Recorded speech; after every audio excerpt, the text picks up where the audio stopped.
Get ready. I may draw the attention to the House to a special feature of the budget, and it is this: with all the heavy expenditure on defense to the tune of 30%, the developmental activity has not been slowed down.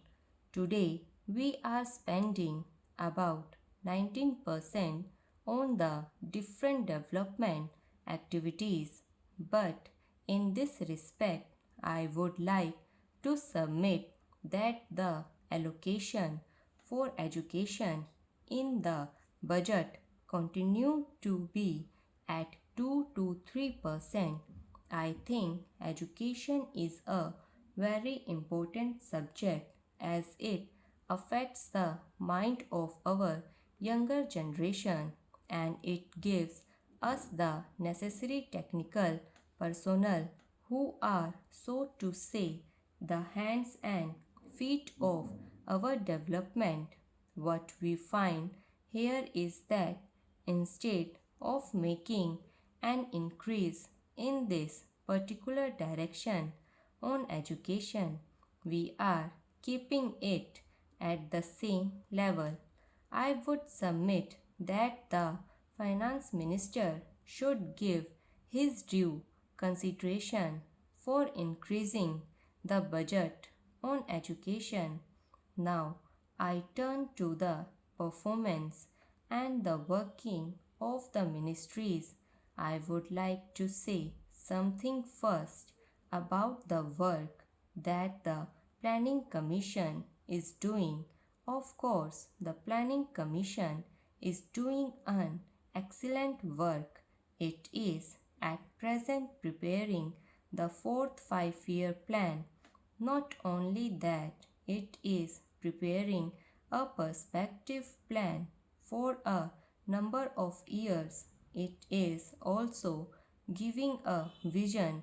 It is also suggesting certain priorities insofar as the progress of the country is concerned. The Planning Commission is also carrying out different kinds of study and researches, but at the same time, what I feel is that the Commission must apply itself also to the weaker sections of the society, namely the landless labor, the artisans, and those who are living in the rural areas. It must also apply itself as to how the weaker areas or the underdeveloped areas in our country can be held.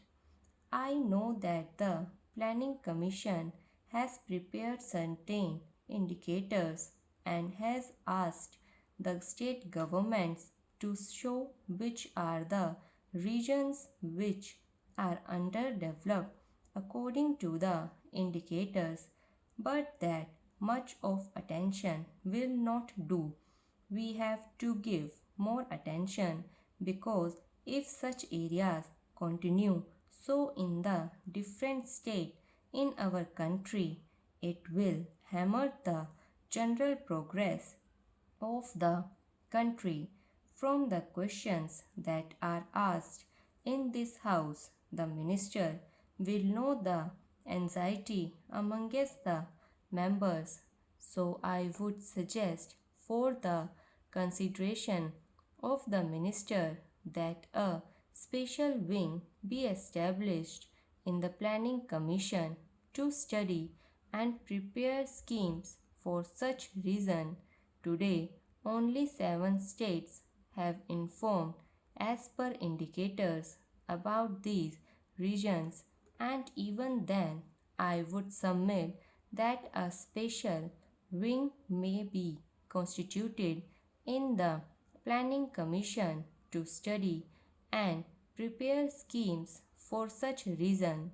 This wing should not merely prepare schemes, but it must at the same time also watch the implementation of the schemes that are meant for such region, the Planning Commission must direct that a special provision be made and priority given to all the schemes for such region. The economic development of such a region depend upon the building up of economic overhead in that particular region, and you will find, as I have given certain figures, that in so far as Marathwada area is concerned, there is lack of such economic overheads. Therefore, industries are not coming up, and since industries are not coming up, other developments are also falling short. So, I would request that consideration may be given to constituting a special wing in the Planning Commission for the underdeveloped areas coming to the Ministry of Education. What I find is that the Ministry of Education has been going after too many things. It is going after too many changes and also too many experimentations. I think the time has come when we should stop this policy of going after too many changes and too many experimentation in the field of education. It is because of this that we have not been able to achieve, after 18 years of freedom, a common pattern throughout the country. I think a plea has already been made by a lady member about the pattern. Different patterns exist in different states of our country. One does not know what has happened to the educational objectives that have been incorporated in the different reports with regard to primary education, secondary education, and college education. Nobody has tried to pursue as to how far the educational objectives that have been incorporated in their report have been put through in the different states. As far as I know, basic education is not being worked in the spirit in which it ought to be, and there are different misconceptions about it. So it should be seen by the Education Ministry that instead of going after too many changes and too many experimentations, they concern and see that at least a common pattern of education at the primary level and secondary level and the college level is evolved throughout the country.